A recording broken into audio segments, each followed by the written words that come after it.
भुनक्तु सह वीर्यं करवावहै तेजस्विनावधीतमस्तु मा विद्विषावहै। ओम शांति शांति शांति। वैदिक जीवन पद्धति की 15वीं कक्षा में आप सबका स्वागत है, अभिनंदन है। धर्म का प्रकरण चल रहा है और जिसमें एक प्रसंग आया इज्या। इज्या अर्थात यज्ञ करना, ये भी धर्म है, क्योंकि भारतीय जो संस्कृति रही है, जो भारतीय मनीषा है, उसमें यज्ञ की बड़ी महिमा है। तो जिसका जीवन यज्ञी है, यज्ञ करता है, यज्ञ कराता है, वह धार्मिक है, वह धर्म का पालन करने वाला है। यज्ञ का जब प्रसंग आएगा तो और विशेष चर्चा करेंगे, परंतु प्रासंगिक है इसलिए इस पर थोड़ा सा और चिंतन करते हैं। इज्या की जो बात आई है तो उसमें हमने कल कुछ शब्दों का परिचय आपको दिया था कि इज्या जो है वो यज्ञ से संबंधित है और यज्ञ जिसको अनेक नामों से जानते हैं, जैसे हवन करना है, यज्ञ करना है और याग करना है, होम करना है, ऐसे शब्दों को हम बोलते हैं यज्ञ के लिए। तो यह यज्ञ हमारे जीवन का, हमारे संस्कृति का अभिन्न अंग रहा है। यदि इसको हमने अपने जीवन में नहीं उतारा तो कहीं ना कहीं हम धर्म का पालन नहीं कर रहे होंगे। प्रश्न ये उठता है कि ये धर्म का जो यहाँ पर परिचय बताया जा रहा है, यज्ञ, इज्या, तो जो लोग इस संस्कृति में विश्वास रखते हैं, वेद, उपनिषद, दर्शन आदि ग्रंथों का जो आदर करते हैं, उनके जीवन में तो यज्ञ का महत्व हो सकता है, परंतु जो ऋषि परंपरा में विश्वास नहीं रखते तो क्या वो धार्मिक नहीं हो सकते? क्या वे अपने जीवन में कुछ अच्छा कार्य नहीं करते? जरूर करते हैं, लेकिन इसकी प्रकर्षता, इसका मतलब इसके बिना हमारा जीवन अधूरा है, ये कहें तो अतिशयोक्ति नहीं है। और इसी से हमारा राष्ट्र जगत गुरु बना। योग, यज्ञ, विद्या, अध्ययन, ये भी यज्ञ है। तो ऐसी परिस्थिति में हम राष्ट्र को उन्नत बनाने का जो कार्य कर सकते हैं तो वो अपने जीवन को यज्ञी करें, अपने घर में यज्ञ करें। जैसे कल बताया, होम का तात्पर्य यही है कि जिस घर में होम नहीं होता वो होम नहीं है, वो हाउस है। इसलिए 3 शब्दों पर हम ध्यान देंगे जो मुख्य अर्थ होता है यज्ञ का। यज्ञ का, यज्ञ, इस शब्द को यज्ञ, तो यज्ञ धातु से जो है 3 अर्थों में प्रयोग करते हैं यज्ञ धातु का। देव पूजा, देव पूजा, संगतिकरण,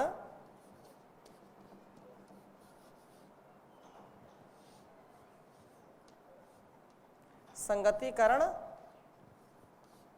और दानेशु, दान, ये 3 अर्थों में यज्ञ धातु का प्रयोग किया जाता है।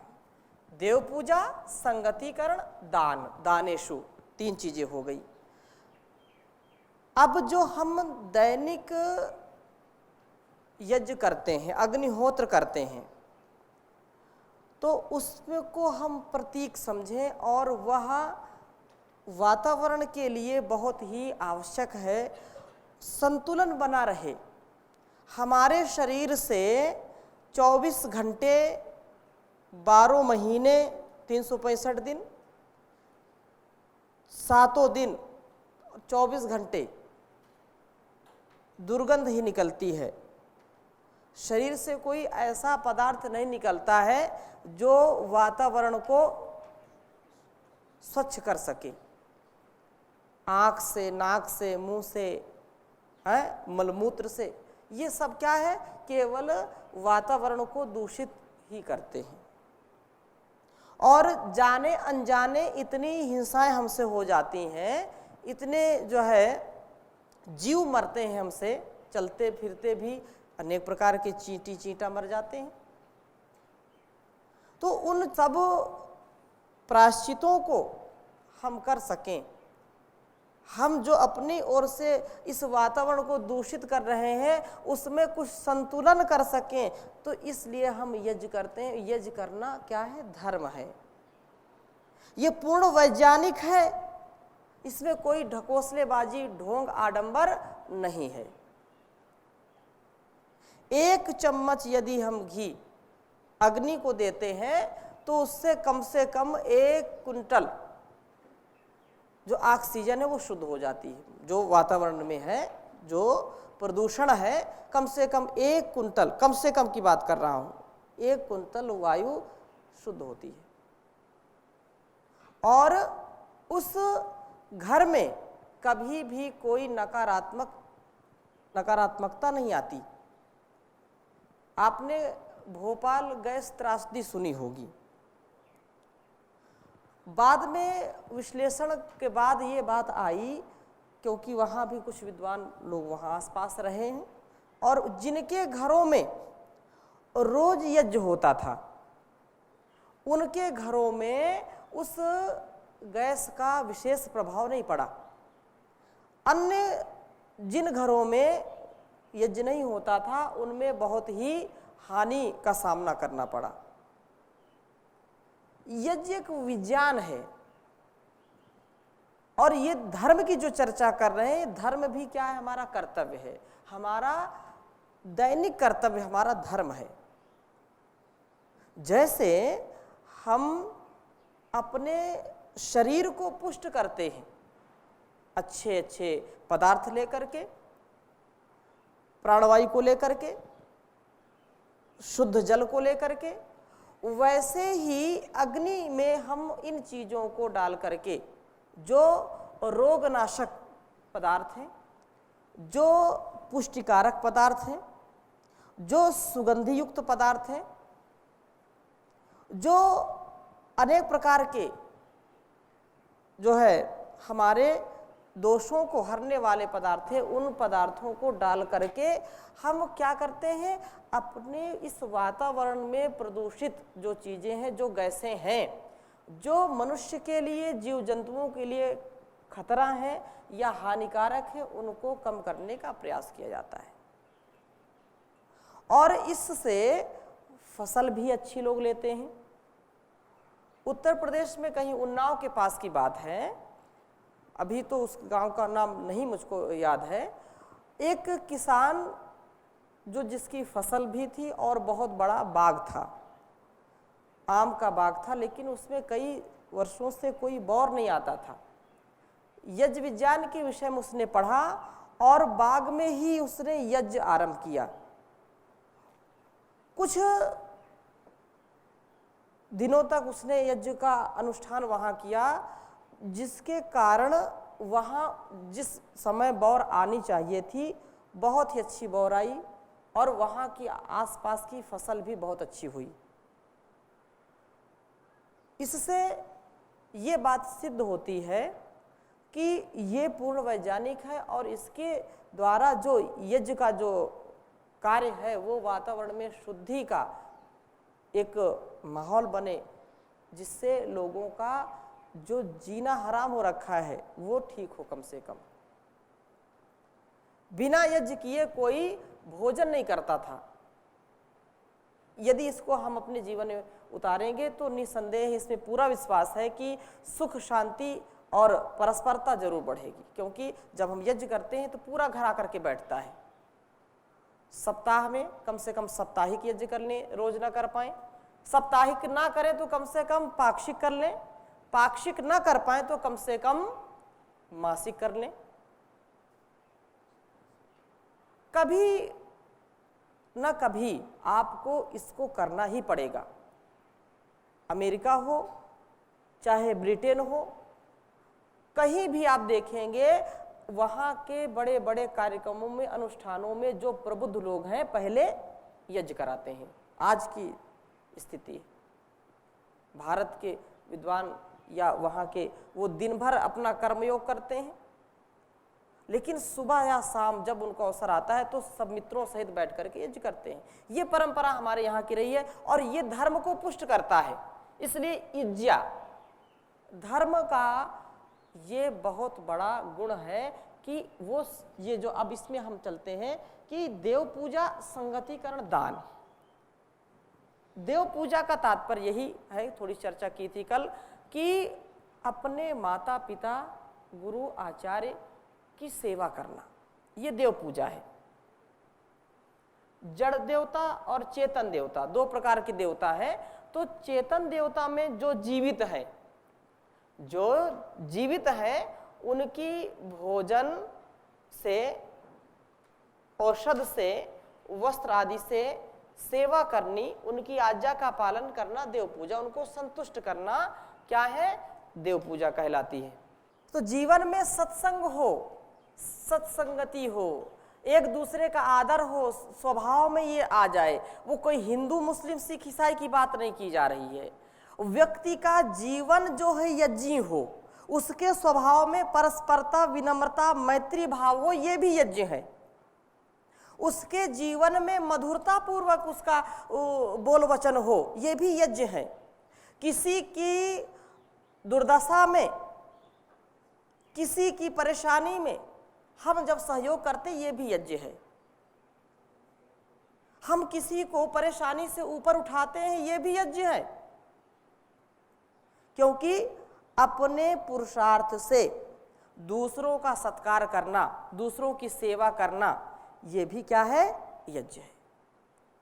संगतिकरण, पूरी सृष्टि में अयम यज्ञो भुवनस्य नाभि, ये यज्ञ है, ये भुवन की नाभि है। जैसे ये नाभि हमारे शरीर में सारे आरोग्यता का केंद्र होती है। यदि नाभि गड़बड़ तो भोजन पचेगा नहीं, बहुत सारी बीमारियां अपने आप आ जाती हैं। तो संसार का जो भुवन, ये भुवन की जो नाभि है, जो इसका मूल है, वो क्या है, यज्ञ। अथर्ववेद में बहुत चर्चा इसके विषय में की गई। इसलिए हमारे स्वभाव में यज्ञ हो, हमारे स्वभाव में मित्रता, मैत्री भाव हो, देव पूजा का भाव हो, एक दूसरे का सत्कार हो, अपने से जो बड़ा है, जो कुछ देने वाला है, वो देवता कहलाता है। जो दूसरों को प्रकाशित करता है अपने स्वभाव से, अपने व्यवहार से, अपनी सेवा से, वो देवता कहलाता है। जैसे माता पिता, गुरु, आचार्य हमको शिक्षा देते हैं, हमारा भरण पोषण करते हैं, वो भी देवता है। मातृदेवो भव, पितृदेवो भव, आचार्य देवो भव, अतिथि देवो भव, राष्ट्र देवो भव। राष्ट्र को कुछ देता है तो राष्ट्र के लिए जीना, ये धर्म है, राष्ट्र धर्म। यहां किसी संकुचित या अल्प सोच वाली बात नहीं है। इस राष्ट्र में जो भी पल्लवित हो रहे हैं, पुष्पित हो रहे हैं, किसी भी समुदाय के हों, किसी भी जो है वर्ग के हों, सभी का ये धर्म है कि राष्ट्र की अस्मिता, राष्ट्र की सुरक्षा, राष्ट्र की रक्षा, राष्ट्र के गौरव के लिए प्राण अर्पण से सेवा करना, ये राष्ट्र धर्म है, ये धर्म है। और जो राष्ट्र के लिए नहीं है, उनके लिए राष्ट्र भी नहीं है। इसलिए राष्ट्र की सेवा करना भी धर्म है, यज्ञ है। राष्ट्र यज्ञ में अपने को आहुत करना। जैसे हम सभी परम पूज्य स्वामी जी महाराज की इस जो है पावन तपस्थली में आकर के अपने जीवन को राष्ट्र धर्म के लिए लगा रहे हैं। तो ये यज्ञ है। एक तो यज्ञ दैनिक यज्ञ हम करते हैं, अग्निहोत्र यज्ञ करते हैं, जिससे वातावरण और अनेक रोगों से हम बचते हैं, पर्यावरण में संतुलन रहता है। वैसे हमारे स्वभाव में संतुलन हो, हमारा जीवन भी यज्ञी हो, आगे की ओर उठने वाला हो, अग्रणी हो, प्रकाशित हो, हम दूसरों को प्रकाश दें, तो ये यज्ञ है और ये धर्म है। इसका पालन करना सभी का परम कर्तव्य है। और जो ऐसा नहीं करता है तो ये समझो कि इस धरती पर बोझ है, क्योंकि ये हमारे स्वभाव में होना चाहिए, ये सहज है। एंट से लेकर के एलिफेंट तक, चींटी से हाथी तक सभी का जीवन क्या है? यज्ञी है, यज्ञी है पूरा। ये आप जो भी देख रहे हैं, चाहे दीवार को भी देख लें, इसमें भी संगतिकरण है, इसमें भी जो एक एक ईंट है जुड़ करके ये पूरा महल तैयार होता है, पूरी बिल्डिंग तैयार होती है। सीमेंट और मोरंग, सरिया, कितने चीजों से मिलकर के ये मकान खड़ा होता है। वो भी क्या है? यदि एक दूसरे से मिलने का काम ना करें तो क्या ये महल खड़ा हो सकता है? एक एक तंतु मिलकर के ये वस्त्र बनता है, बनता है कि नहीं बनता? यदि ये अलग अलग हो और बोले कोई इसको पहन करके दिखाओ, तो क्या शरीर इससे ढकेगा? नहीं ढकेगा। यज्ञी नहीं हो सकता, फिर इसको हम धारण नहीं कर सकते, शरीर ढकेगा ही नहीं। तो ये जो भी हम देख रहे हैं संसार में, वो यज्ञी है, यज्ञ से परिपूर्ण है। और यहाँ की परंपरा रही, बड़े बड़े याग करते थे लोग। प्रयाग का नाम सुना है? प्रयाग, देव प्रयाग बोलते हैं। देवताओं के लिए जहां पर याग किया जाता है उसको प्रयाग बोलते हैं। प्रकर्षण, बहुत ही प्रकर्षता पूर्वक जहां पर बड़े बड़े होम यागों का, यज्ञों का अनुष्ठान होता है या होता था। अभी तो ऐसी स्थिति नहीं है, फिर भी अभी कुंभ का मेला लगता है, धर्म का तीर्थ माना है, और हम धर्म की ही बात कर रहे हैं। धर्म नगरी इसको माना है, धर्म तीर्थ माना है प्रयाग को। और प्रयाग का शाब्दिक अर्थ यही होता है, प्रकर्षेण यजंती यस्मिन् क्षेत्रे यस्मिन् स्थाने स प्रयागः। जहां पर प्रकर्षता पूर्वक लोग यजन करते हैं, याग होम का अनुष्ठान करते हैं, उसको क्या कहते हैं? प्रयाग कहते हैं। तो हमारा जीवन भी एक जीता जागता प्रयाग है कि हम सतत इसमें ज्ञान की अग्नि से इसको प्रकाशित करते रहें, मधुरता से परस्परता में जीते रहें। जो हाथ मिले हैं दूसरों के सहयोग के लिए, दूसरों की सेवा के लिए, वो करते रहें, और जो हमसे बनता है वो दूसरों की सहायता में दान से, सेवा से अपने को समर्पित करते रहें। ये यज्ञ है। जैसे अग्निहोत्र में सारी चीजें डाल दी जाती हैं, और वो डाल दी जाती हैं तो क्या हो जाता है? वो जल भुन करके अपने गुण को क्या करती हैं? बढ़ा देती है, हजारों गुना बढ़ा देती हैं अपने गुणों को। मेवा, मिष्ठान, सामग्री, घी जो भी डालते हैं वो, और वो समिधाएं जो भी डालते हैं, क्या वो जला करके अपने को भस्म कर देती हैं, अपना अस्तित्व मिटा देती हैं।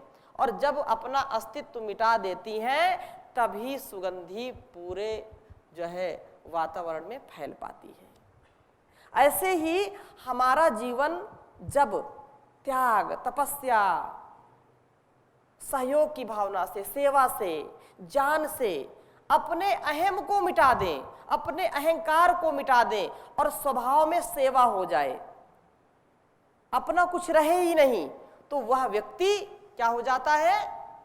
यज्ञी हो जाता है, उसका जीवन यज्ञी हो जाता है, और वो सब जहां भी जाता है वो सुगंधी फैलाता है। यज्ञ जहां भी करेंगे सुगंधी फैलाता है। कोई भी व्यक्ति हो उसको सुख मिलता है। आज जैसे परम पूज्य स्वामी जी महाराज बोल रहे थे, अपने को इतना सरल बना ले, इतना सहज बना ले, अपने को रिक्त कर दें, कुछ अहंकार न रह जाए, भस्मीभूत कर दें अपने आप को, तब जा करके व्यक्ति का अस्तित्व, व्यक्ति का जो धार्मिक स्वभाव वो प्रकट होता है, बड़े त्याग और तपस्या से। जैसे बांसुरी का उदाहरण दे रहे थे, वो बांसुरी में यदि ठोस रहेगी बांसुरी, यदि उसमें कुछ चीज चली जाए अंदर, तो उससे आवाज नहीं निकल सकती। कितनी भी फूंक लगाओ, कोई उससे सुरीला शब्द नहीं निकलेगा, वो सीधी है, पहले टेढ़ी मेढ़ी नहीं है। ये व्यक्ति बड़ा टेढ़ा है, टेढ़ा मेढ़ा व्यक्ति, टेढ़ा स्वभाव है। तो टेढ़ा यदि है, रिजु नहीं है, तो फिर वो भी धार्मिकता का जो है आदर्श नहीं हो सकता। और रिक्तता, न कोई लोभ हो, न कोई ईर्षा हो, न कोई द्वेष हो, न अभिमान हो, अहंकार न हो, तब जाकर के व्यक्ति ऐसा बनता है। जैसे बीज अपने अस्तित्व को नष्ट करता है, तब जाकर के छोटा सा जो वट बीज है वो वट वृक्ष का रूप लेता है। क्यों? यज्ञी भावना से वो अपने आप को आहूत पहले करता है। इसलिए धर्म का ये जो गुण है, क्या है? यज्ञ, इज्जा, इज्जा धर्म है। यज्ञ करना धर्म है, अपने स्वभाव में यज्ञ करना। आप कुछ पूछ रहे हैं? जी, जैसा अग्निहोत्र, हवन, ये सभी एक ही है ना, तो अलग अलग है? होम और अग्निहोत्र उसके जो है उसके प्रकार हैं। जैसे जो है एक दैनिक यज्ञ हम करते हैं, फिर बड़े बड़े यज्ञों का अनुष्ठान करते हैं। दो देश काल परिस्थिति में वो अलग अलग होते हैं, लेकिन अभिप्राय उनका यही होता है कि जो अग्निहोत्र है उसका एक वृहद रूप है। ठीक है, तो इस प्रकार से हम अपने जीवन को यज्ञी बनाएं। जैसे मेहंदी को घिसने के बाद, पीसने के बाद उसको हाथों में लगाते हैं तो उसमें रंग आता है। समूची हल्दी को दाल में, सब्जी में डाल दीजिए, क्या उसका रंग चढ़ेगा दाल या सब्जी में? कभी प्रयोग किया है कि नहीं? हल्दी सुखा ली जाती है और हल्दी की गांठ को, उसको पीसे नहीं, हल्दी की गांठ को दाल में डाल दीजिए, आंशिक रूप से महक आ जाएगी, गुण थोड़ा सा आएगा, लेकिन रंग नहीं आएगा, है ना। रंग कब आता है? जब वो पिस जाती है, अपना अस्तित्व मिटा देती है, वो गांठ रूप नहीं रहती, वो फैला देती है। अपने एक जो गांठ बांध के रखी थी उसको क्या कर दिया? खोल दिया, बिखर गई। तो अपने चरित्र से, अपने व्यवहार से, अपनी वाणी से, अपनी सेवा से, अपने ज्ञान से चारों ओर सेवा का जो है माहौल पैदा कर देना। जैसे परम पूज्य स्वामी जी महाराज का जो जीवन है वो महायज्ञ के समान है, यज्ञी जीवन है। इस प्रकार से यदि हम जीवन जी सके तो ये सर्वश्रेष्ठ जीवन है और ये धार्मिकता का प्रतीक है। इज्जा, गन्ने को देखा, गन्ने को देखते हैं तो अपने को कहाँ? कोल्हू में पहले पेला जाता है उसको, तब जाकर के उसका रस निकलता है। उसको बिना पेले रस नहीं निकल सकता। उससे हम सीखें, ये यज्ञी जीवन है। अपने जीवन को हम सदा ऐसे ही बढ़ाते रहें तो ही शायद कुछ हो पाए। और जहाँ पर कटुता है, जहाँ पर जो है सुमति नहीं है, जहाँ पर वेद शास्त्रों की चर्चा नहीं है, जहाँ पर एक दूसरे का सम्मान नहीं है, वहाँ पर जीवन नहीं चल सकता। जैसे आप हाथ में, अपने शरीर में देख लें, अपने शरीर में इसको घटाएं कि कैसे यज्ञ इस परमात्मा ने यज्ञी व्यवस्था की है। ये हाथ है, एक उंगली से कोई भी वस्तु उठा नहीं सकते आप, कि उठा लेंगे? कोई अभ्यास करता हो तो हो सकता है उठा ले, लेकिन किसी चीज को पकड़ना है तो आपको अंगुलियों का प्रयोग करना पड़ेगा, और ये पांचों उंगलियां मिलकर के कार्य करती हैं। कोई किसी को वार करना है, एक उंगली से वार करेंगे क्या? वार भी करना है तो पांचों उंगलियों को मिला करके, अथवा ये। तो वार करना हो या व्यवहार करना हो तो पांचों उंगलियां काम में आती हैं कि नहीं? ये क्या है? संगतिकरण। ये क्या है? संगतिकरण है। एक दूसरे से परस्परता युक्त जीवन व्यतीत करना, तभी हमारा जीवन चलता है। ये यज्ञी है। और इससे फिर क्या होता है? हम भोजन ग्रहण करते हैं। कोई हाथ में रसगुल्ला आ गया और इस कल्पना की जा सकती है कि हाथों को लालच आ गया, इन अंगुलियों को लालच आ गया कि इस हाथ में ही रखे रहें। ऐसे बोलते तो क्या दोनों हाथ में लड्डू रखना चाहते हैं क्या? दोनों हाथ में, इस हाथ में भी लड्डू, इस हाथ में भी लड्डू। लड्डू रखने के लिए हाथ नहीं है, लड्डू को मुंह तक पहुंचाने के लिए हाथ है। वे लोग जो दिव्यांग हैं, जिनके हाथ नहीं है, उनसे पूछो हाथ की क्या कीमत है। हमको तो ऐसे मिल गए तो हमको कुछ इसका महत्व ही नहीं समझ में आता। उनसे पूछो जिनकी आंख नहीं है, आंख भी यज्ञ कर रही है, आपको सब कुछ दिखा रही, क्या सही है क्या गलत है। कान सुन रहे, ये भी यज्ञी है। जो भद्र है, जो कल्याणकारी, हम उसको ग्रहण करें। आंख ना, ये जो भी ज्ञान इंद्रियां हैं, ये अपने अपने यजन में लगी हुई हैं। जो भी पशु पक्षी अपने यजन में लगे हुए हैं। तो कहने का आशय ये है कि यह जो जैसा है उसको, उसकी सेवा में उसकी परिणति है। उसका जीवन, उसका अस्तित्व किस लिए है? परोपकार के लिए, सेवा के लिए, संगतिकरण के लिए, देव पूजा के लिए, दान के लिए। ये यज्ञ है।